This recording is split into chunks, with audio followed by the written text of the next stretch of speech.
intrigues that we are expecting to play out as Parliament resumes today. But we'd also like to focus and look at some of the bills and some of the business that is expected and possibly break it down for you why it is important. And we'll look at some of those, and we'll start with the Parliament entry, where we have the Statistics Bill 2019, which is critical because in August, Kenya is supposed to go to the census. And remember, this an act of Parliament brought in the Kenya National Bureau of Statistics, and it is the custodian of official statistics. It is, given the responsibility of collecting, disseminating, and ensuring that, information and statistics are kept well. We also have IEBC Amendment Bill. This is another critical bill that is expected to be handled in Parliament, and this is mainly giving authority and providing way for there to be hiring of new commissioners. Remember, we had some commissioners who resigned, and that has been left almost in form of a vacuum. So this bill is critical and important, again, given that we are going to be going to the census, and IEBC is tasked and given the mandate to do that. We also have the budget policy statement, and before that, maybe the Land Value Index Laws Bill, which aims at addressing land compensation issues. Remember, we've just looked at NLC, which has had a huge problem, and it has even jeopardized or delayed the building or the construction of the SGR by virtue of the fact that they've delayed some of the compensation, and that has delayed quite a lot of stuff crucial to infrastructure development plan. There's also billions of shillings that have been alleged to be lost through that process. The budget policy statement, which is another very, very critical issue that Parliament should handle, and this is one that outlines the country's expenditure, the priorities, revenue collection, and now that we have a devolved government and county governments, this also becomes critical because it may also influence a revenue allocation. So those are some of the ones that we'd like to look at. There's many more, but we'd like to look at a few because time will not allow us. So let's start with the Statistics Bill 2019, and I'll start with you, Honorable Senator Kajwang, on the critical importance of this particular bill and what it means, especially as a country that, first of all, is going to the census, and that has a political inclination. Thank you, Mike. The Statistics Bill has been introduced in the National Assembly. Remember, we have a bicameral system. Correct. And we expect that once it has been processed through the National Assembly, it will also come to the Senate for validation or for a second review. But it essentially attempts to make amendments to the Kenya Bureau of Statistics so that it is aligned to the new constitution and so that it is also readied in anticipation of the upcoming census and also modernized to be in touch with modern technologies. It might sound like a technical kind of legislation, but it has serious implications on the upcoming census. We have seen politicians have made the census an issue of galvanization of the bases. Over the weekend, you will find a lot of politicians telling people, come back home so that you can be counted. So that once you have been counted, then this county can get more. The issue of the census has now been associated with the revenue allocation. Remember, the Commission for Revenue Allocation is currently working on the next formula for allocation of revenue between national and county governments, where population is going to be a very significant factor in that allocation. So we need to streamline and make sure that the Kenya Bureau of Statistics and the process that we will use to arrive at the census numbers is one that is credible and is one that is properly tailor-made, because there's a political aspect to it. Absolutely. All right, Betty, your thoughts, and maybe just to weigh in on the Statistics Bill, and also just for the sake of Kenyans to understand the importance of this particular bill by virtue of the fact that the census, politicians are likely to use that, especially as we get to 2022. And secondly, the question of revenue allocation. There's been a bone of contention as to whether revenue is distributed equally and equitably to all. Thank you. Now, as Senator has said, this bill is actually super important for a variety of reasons. One, we hope to see that once passed, we want to see decisions being made on what they're being informed by evidence. This is the evidence that we want to look for all right, when we want to determine county X needs what and county Y does not need what. And then generally towards the census in itself, I'm not sure if the last census report was ever made public.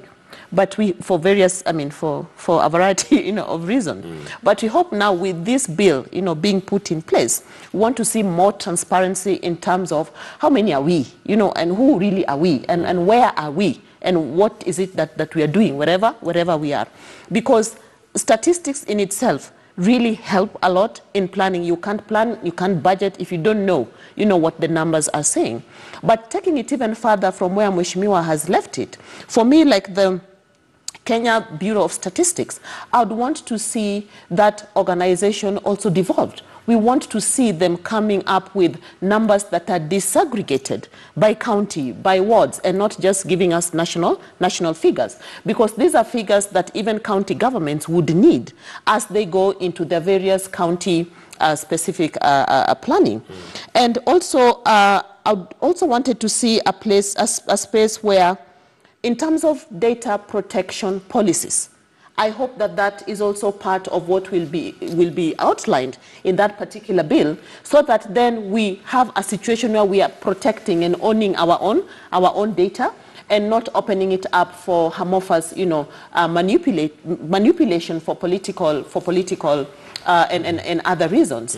But going forward into the debate of 2022, as you earlier alluded, this is an issue that sits cardinal to 2022, politics. And I'm not so sure if Mheshimiwa and the rest of his colleagues in the House will be able to divorce themselves from discussing the issue of 2022 succession, because the statistic bill sits central to it. Remember, once we know how many we are, boundaries may need to be reviewed, depending on how many people, are in a particular ward or county or such a geographic place. And that is indeed a political process. So for me, I think outside of Parliament discussing this and passing it, hopefully, but let's come back and educate Kenyans on what that bill really is. Technical as it may sound, break it down, to a level where the common Mama Mboga can understand. And relate. And that would be a good point to bring in Karanja Kabage as a lawyer, because we need to fully understand what this bill is all about and the implication, because I'll just give a very understandable example. We've had politicians use numbers to, make their claim that certain bases is, where they have strength. And we do know that politics is really about numbers. So maybe just to break it down for us to understand fully what this bill is all about. Well, first I'll confess I've not gone through it, but listening to Senator Kajwang, who is very much in the thick of things, I would say first that bill is intended to make sure that we have the credible information on the population of this republic, because matters census on a global basis are extremely emotive.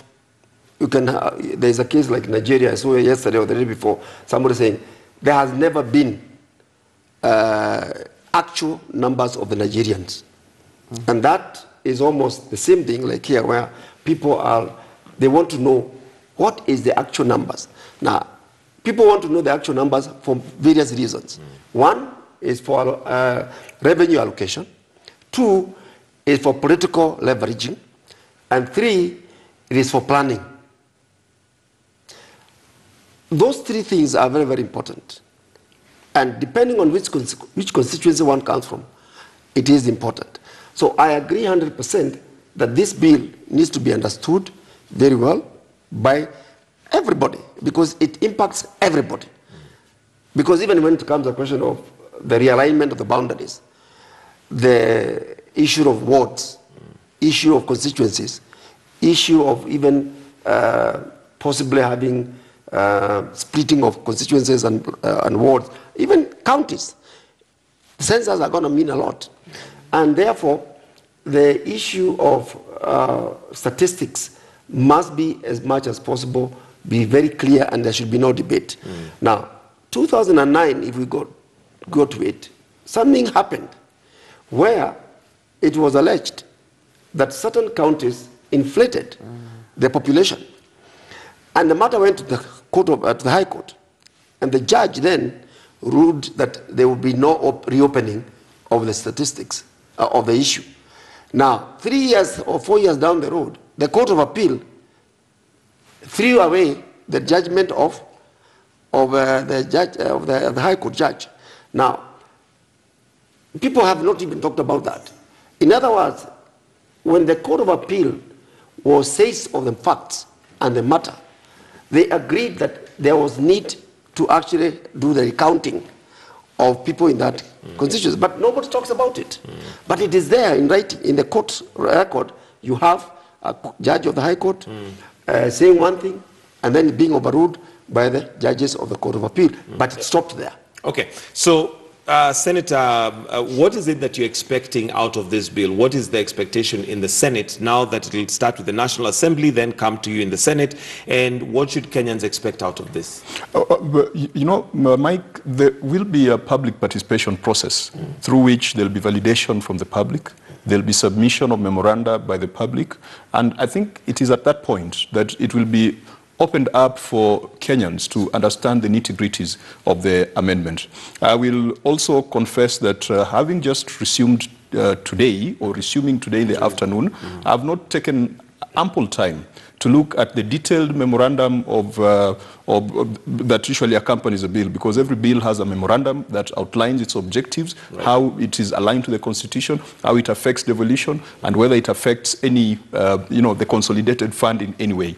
So I wouldn't want to get into details until the point at which that bill is tabled before us and we start discussing it. But there will be an opportunity at the public participation, public hearing stages, both at the National Assembly and at the Senate, before this bill is enacted. All right, but maybe just to highlight the importance of the bill and possibly what implications it may have, especially when it comes to now revenue allocation and political leverage. Because we know that as much as we've agreed here, politicians are politicians, they will politic, they are going to use that opportunity. So maybe just for the sake of Kenyans to understand the importance of the bill. Currently, the Constitution says that for you to run this country, you need 50+1. And that 50+1 is based on numbers. So numbers is an important thing. And we have seen every time we go into elections, sometimes, unfortunately, we end up killing each other simply because of numbers that are either not adding up or the perception that someone is fiddling with numbers. So numbers is an important driver to the political process. It is an important driver to the economy. It is a very important component when it comes to issues of resource allocation at the counties. Right now, we are discussing with the Commission for Revenue Allocation on how to reconfigure that formula. But ultimately, there are those who have argued that counties should be getting money not because of the land size, but because of the people who reside in them. It is a dicey debate, because you have areas like Turkana that is thousands of square kilometers, and you've got places like Lamu that is fairly smaller, or places like Kiambu, which is not that expansive but is very densely populated. There has to be a mix of both. There has to be a mix of people, there has to be a mix of land size. Because if you have devolved roads, for example, roads is about geography, not only about people, but about geography. If it's agriculture, if it's water, provision of water in Turkana might be much more complicated than provision of water in other places where people are more densely populated. So we have to look at all aspects. But a credible census is one that is important. It will also help in national unity and cohesion. Absolutely. I have listened to some statements by political leaders talking about cows and trees and camels, referring to certain areas as having exaggerated their numbers and counted camels in the place of people. I don't think that's a kind of conversation we should be having as a country that is seeking to move forward in a united manner. And so if you have credible census results that is not subject to the objections in court that Kabage has talked about, then it will all bring us together. We shall know that we are in this political Kenya, and no one is exaggerating anything so Absolutely. that they can get away with things. And there's the saying that numbers don't lie, but those numbers don't lie if they're credible. So the Yes. underscore there is really they need to be credible and yeah. verifiable. So let's move on to another bill that is expected, and this is the budget policy statement, which basically outlines the country's expenditure, the priorities, revenue collection, and possibly even where it has fallen short. So let me come with you to you, Karanja Kabage, on the importance of the budget policy statement and what it tells us, especially as a country that is trying to get to the double-digit economy. Well, I think this is it's a technical area, but extremely important. Why? Because when you are analyzing the budget of the country, first of all, let's look at the income side. You have got the revenue that has been generated through KRA. So that's the top in the line. That is, government is looking at what revenue are we going to finance ourselves. The second, then, you have what is called loans. How much of the loans are you going to get? Or are you going to borrow? The other component is what you call grants and aids. All right? Now, if you look at those 4 or 5 issues, they can tell you a lot about the country. Because the more you are able to generate internally as a resource to fund your budget as a nation, the more you can assert your sovereignty and your independence. So, therefore, as a country, we should be very concerned about how much are we generating internally to fund both our consumption and our development expenditures. That's very, very important. And we should de-emphasize 2 things, aids and grants. Because the moment as a country you are going to be funded budget-wise by grants from outside, remember, there are no free lunches. The Americans, the British, the Chinese, or whoever it is, or whoever, is not going to give you money as a charitable act. They will be demanding certain concessions from you. Therefore, my view and my appeal to every Kenyan is that let as much as possible, as we analyze our budget, we should come up with what I can call benchmarks, that we do not want aid, loans, and grants, those 3 things, to become the predominant basis on which we fund our national budget. Those 3 things, aids, grants, and loans. Now, if you remove these three components from our budget, then we can say, as a country, we are actually independent. But as long as those 3 things, they are a major component of our budget, then we are seriously challenged. And I believe that it is also important when we talk about budget that the country gets into a mood where we are saying we need financial ratios, which ratios will determine how much we can borrow. We minimize our borrowing, because right now I know we cannot say we cannot borrow, for sure. And that's why those components are there in the budget. Right. Yes. All right. Betty, coming to you, and of course this now sends us back to the question that we had earlier on development and the Big 4 agenda, because we are largely a consuming economy as opposed to exporting or production. And that needs to change. Now, at this budget policy area is where some of those policies that are put in place can ensure that our manufacturing can, take off. We have food security, and this is where now we expect our legislators to put policies in place that ensure we move from a consuming economy to one that is a producing economy. Actually, you're right, and I think for me, my expectation, of this particular bill, I'd want to see in there how is the money proposed to be generated, allocated to various sectors, again, respecting the various international instruments that we as a country subscribe to, and how much, to what extent is the proposal reflective of what we want to do with our Big 4 agenda, which is currently, like the legacy of the sitting president. But for me, even bigger is I want to see an effort in that statement that actually speaks to reducing our appetite as a country for risky borrowing. And I want to see their plans that show their projected recovery of the money stolen. Because remember, just in the last fiscal year, the revenue collection has gone down to 17.6% of our GDP. What's happening? Every other year we are collecting less, and less. Why? Because of what? And I want to also see the plans that speak to the wastage that we see in expenditure at both national and county levels, so that we can have a column somewhere in that statement that says, we project in this year to save X amount of money from wastage, we'll have regained and collected back X amount, that has been stolen. And when it is written there in this particular bill, then of course there'll be deliberate, measures to go to it. Now, you touch on manufacturing, which is one of the big four agenda.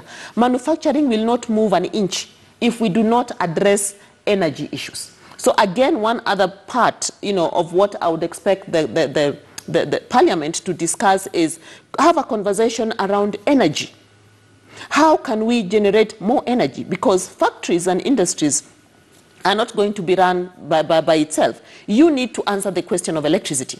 You need to answer the question of alternative, energy for the manufacturing sector to, come back to the way we actually want it. And of course, if that picks up, then several other things will fall in place. We'll have created even more jobs, for our young people, and we'll have increased, their ability to secure, sustainable livelihoods for themselves and for their families. So for me, this bill is actually super, super important, but I would want to see a disruption, from the normal. We want to see, the Minister, for Finance going the extra mile. Show us what it is that you're saying that you do differently, to move us to a better place from where we were last year to where we should be. Senator, and of course, this outlines the country's expenditure, and part of our expenditure, in fact, a big chunk of our expenditure, unfortunately, goes to pilferage. That needs to be blocked.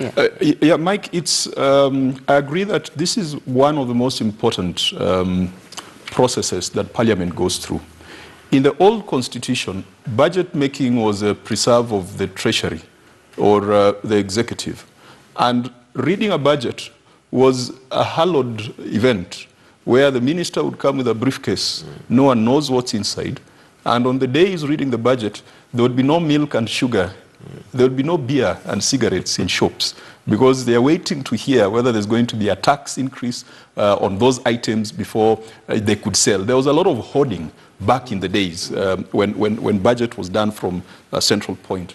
The Constitution has changed that now budget making is a function of Parliament. And that is why the budget policy statement has to be submitted to Parliament within certain durations. And it is not only at the national level, even at the county level. Every county is now dealing with a county fiscal strategy paper that lays out the projected expenditures and incomes for the subsequent year. Unfortunately, Parliament has not yet lived up to the expectation of being part of budget making. We still think that this is a Treasury thing. And so when Treasury brings a budget policy statement, you would hardly find revolutionary ways of looking at that budget. You'll mostly find that Parliament will agree in total with what has come in. You see, in the US, we have almost a similar arrangement. And that's why you keep getting this shutdown business, where Trump wants money for a wall, and Congress says, we are not giving you money for a wall. You'd rather take that money into healthcare or something else. That is a firmness, and that is a kind of positioning that Parliament needs to take. That when we get a BPS from Treasury, or when you get a county fiscal strategy paper from the CC in charge of finance at the counties, that Parliament and the assemblies are capable of standing up and challenging those apportionments. Absolutely. One area that has been cited is on the issue of debt. And Kabage is an expert in financial markets. He's been there for a long time. But we know that the budget for the next financial year is expected to rise. But it is rising on account of loans, not on account of revenue. Whenever we make revenue projections, our main revenue collector is Kenya Revenue Authority.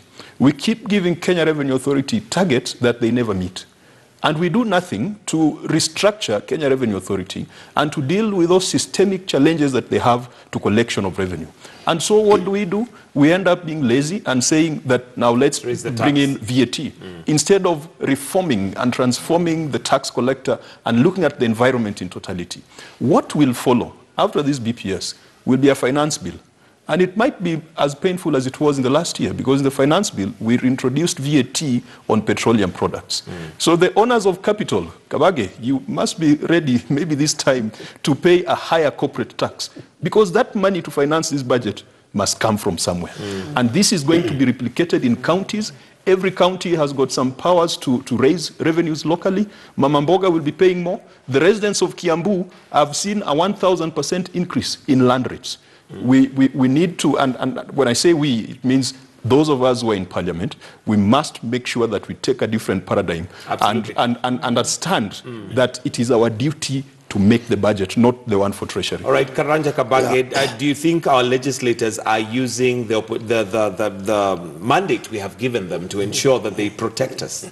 I think Senator Kajwang has raised a very fundamental issue.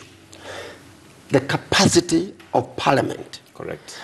To be able to interrogate the budget as presented by the Treasury.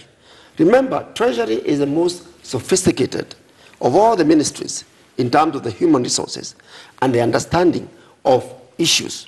So when a budget is sent to Parliament as a proposed budget, or proposed statement by the Treasury, now, how many of our members of Parliament have the wherewithal, knowledge-wise, to interrogate that budget and be able to come up with proposals? And I like what Senator Kajwang is saying. After 2010, there is a fundamental shift as to how our parliament should be. For instance, you have what you call department committees. Those department committees, basically the chairmen are the ministers in parliament. But how many of our people, and that's why sometimes I said, when you hear people telling the president, you have not brought money to our development, particularly in Central Kenya, I always wonder, go and interrogate the debate that goes on in parliament. Do you find people in Central Kenya, members of parliament, with the capacity to understand that if you don't have men and women who are going to engage at the parliamentary level, to be able to bring out their issues, the president can do very little. But let me put it also this way. Kenya Revenue Authority, to me, its underperformance is at a level of 30%. Its performance is at a level of 30%. This country should be able to raise somewhere between 3.5 to 5 trillion shillings in revenue. But that means we must capture virtually everybody who ought to pay taxes. There is a lot of tax that is being lost. And one of the ways that we really need to do is, for example, look at we have a dichotomy in this country. In any country, real estate development is a very good indicator of a booming economy. Correct. But if you take a bird eye view, for example, you took a helicopter, went to Muru, went to Kiambu, went to Machakos, went to Kiserian, went to Gong, you'll be amazed by the development that is taking place. I'm not convinced that the Kenya Revenue Authority is actually in command of that information and find out how much money are individuals paying. And this is a very big challenge, because I personally have very serious averseness to unbridled borrowing. Because we have a case of Greece. Greece was literally brought to its knees because of borrowing. And why were they borrowing so much? Because the tax revenue in Greece was going down every single minute. Every single minute. Now, and this country, therefore, must be awake to the fact that we must generate enough income internally. Finally, let me say something about the Agenda 4. Now, I don't know how many Kenyans are aware that out of our Vision 2030, the president extracted the big four from the Vision 2030. And I know people it has not been pronounced that during Kibaki's time, the moment the Vision 2030 was rolled out, what has not happened in a lot of people, they have not read that document and understood where it is coming from. So that when we are talking about Vision for Agenda 4, it's really actually an extraction from Vision 2030. That is what it is. And that shows that there was great wisdom in the architecture of that masterpiece as far as our development of the country is concerned. Right. And I commend the president for being faithful in wanting to implement. Okay, and because we'll have to manage time, and we still have one more aspect that I wanted us to look at, because it all ties into all what we're talking about, whether it is allocation of revenue, whether it is the statistics, is the IEBC amendment bill. Because at the end of the day, when it comes to statistics, when it comes to elections, when it comes to all that, the leaders that we put in place are the ones who are going to take care of these things for the sake of Wanjiko. And the IEBC amendment bill is one of those that is pending. And the IEBC, of course, has been a subject of discussion every 5 years. And unfortunately, when we have an opportunity like we do now, we seem not to be dealing with IEBC like we should. So Betty Adera, maybe what we should expect from that bill, and possibly the fact that we should be dealing, or not dealing sounds like we're being harsh, but we should be restructuring IEBC to ensure it is ready for whether it is the 2022 or it is actually the census. Okay. Well, ask any Kenyan on the road their thoughts about IEBC. I doubt you're going to find even one who speaks something positive, about IEBC, because for the longest time ever, a majority of Kenyans have felt failed, by IEBC.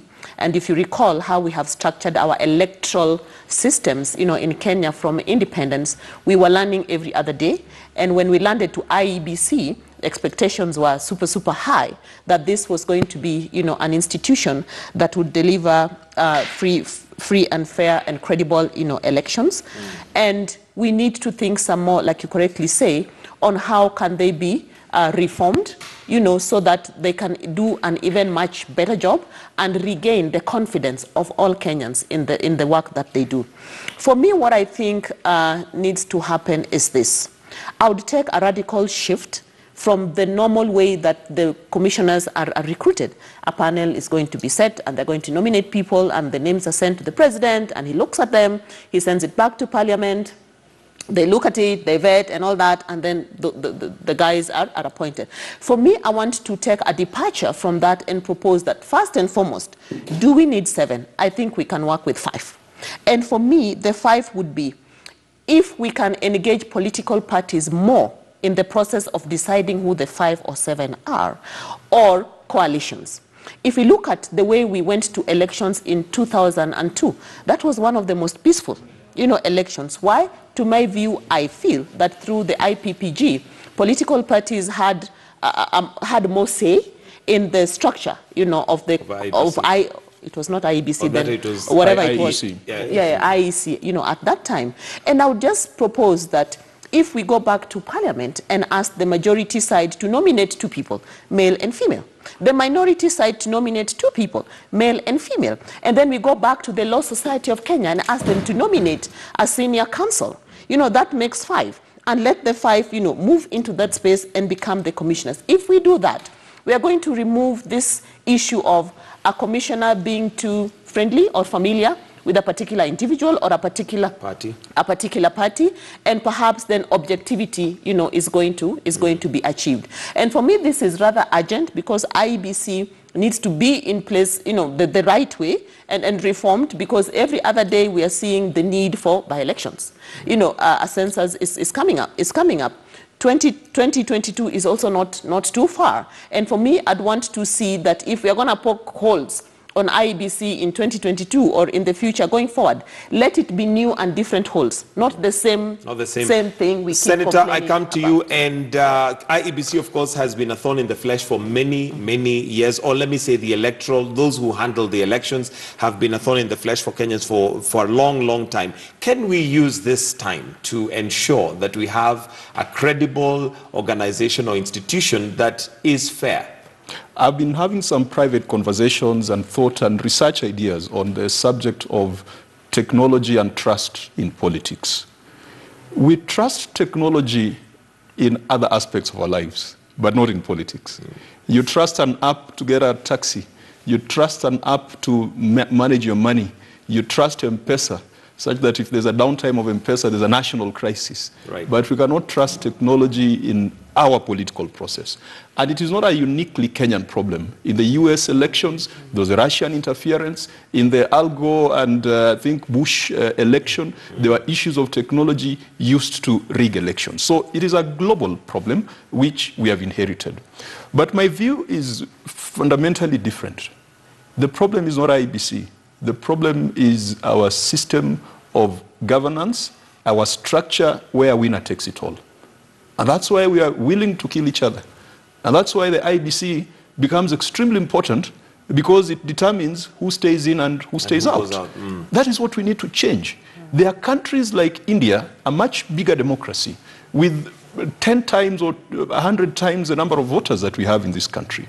Their commission that runs the election is a very lean body and does not have the kind of intrigues that we have in this country.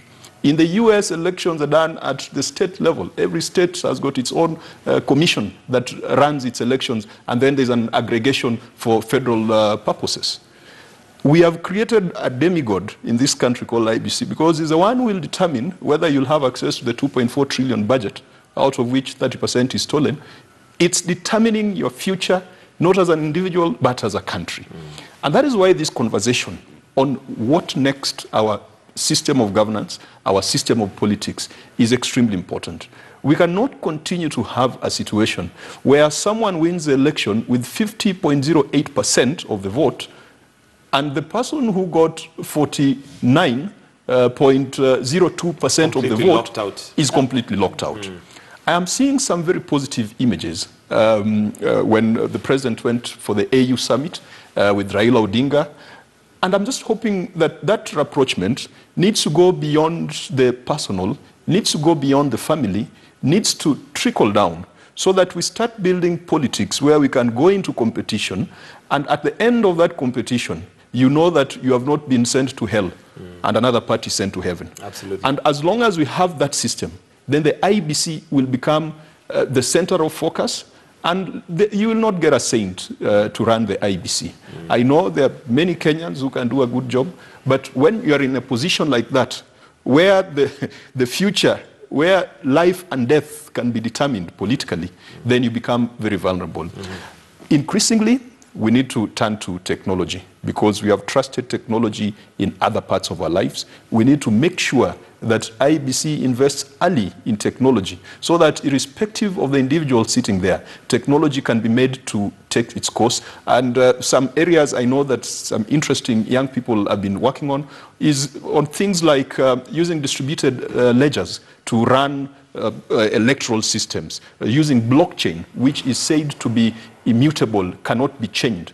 I think if we move forward and start adopting technology and also change the way we run politics in this country, IEBC will become less important. But for now, I know it will be a very, very contentious debate. There'll be proposals like that one of Betty on how to constitute the commission, and then every region will want their tribesmen to sit there. Every political party will want a member to sit there. We'll just mess it up. Let's just change the way we do politics. All right, and we are out of time. Karanja Kabage, I'll give you the last word very briefly on IEBC. Well, I think our biggest intractable problem is how do we constitute our supervisor of elections? Because that's all the IEBC is, nothing else. It's just a supervisor and a manager of our election. Now, it begins with, first of all, having the nation come to terms that we must respect institutions, and we must hold those institutions to account. Because fundamentally, you cannot let people go rogue. Like currently, I can tell you, as far as I'm concerned, IEBC is actually in ICU. It's not functioning normally. Because for 60% of the commissioners are not there. That is 44 out of 7. Now, how can it continue being a commission as it is constituted. And therefore, my appeal is that we need to sit down and come up with very serious way forward as far as IEBC is concerned. Because as they always say, the strength of a chain is its weakest point. The weakest point in our republic, as far as the elections are concerned, is the supervisor and a manager of our elections. And it is therefore requires a deep reflection, so that this is where now you need what you can call a national consensus, that we need to sit down, all players need to come together, and we agree this is the way forward. Because you cannot leave it to interested parties of this or that, but we need to come up with a consensus of how do we deal with IEBC. Because the IEBC, action or inaction, commission or omission, can lead the country to going into serious civil war. Absolutely. And we do not want that institution to precipitate a crisis of that nature. Finally, I think also Kenyans must understand, if you have elections, there will be losers. I'm hearing talks from both sides of the mouth, where somebody is saying, yes, let us go to a contest, but when one wins, we don't want winner take all. This is a very serious dichotomy. Because if you say you're going to go to elections, the presupposition is there will be a winner and a loser. And there's going to be a loser. Now, the country has not yet come to a point of understanding that very important point, that you are not going to have winners all through. That is not possible. Unless you come up with an architecture of a disposition, position that doesn't exist in this world.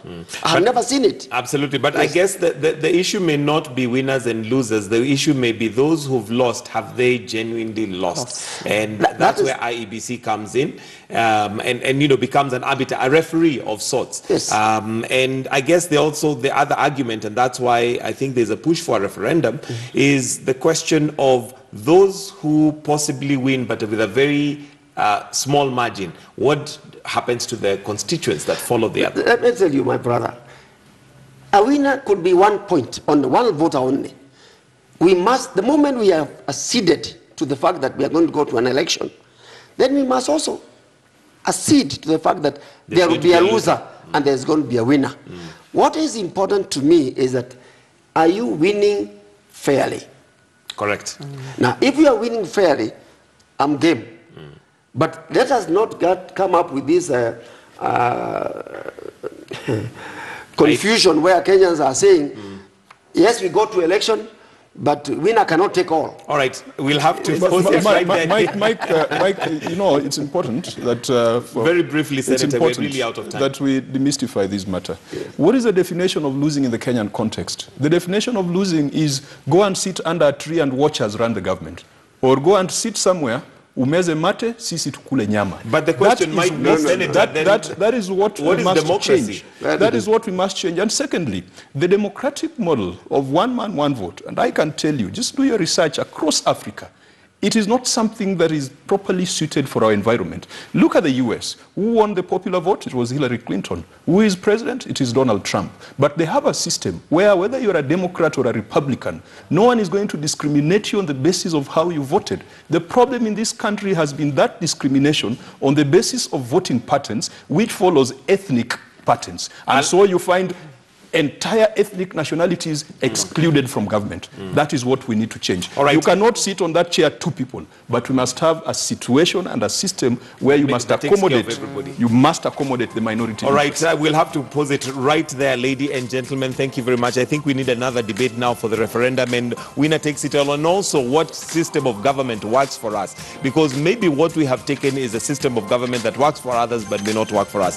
Thank you very much, Honorable Senator Moses Kajwang, Senator representative for Homa Bay County, Karanja Kabage, who's a lawyer, and Betty Adera, Kanu Women Congress. Thank you for joining us this morning on Political Point. It's now 9 minutes to 8 o'clock. We take a break, but do stay with us. We still have Morning Express continuing after the break.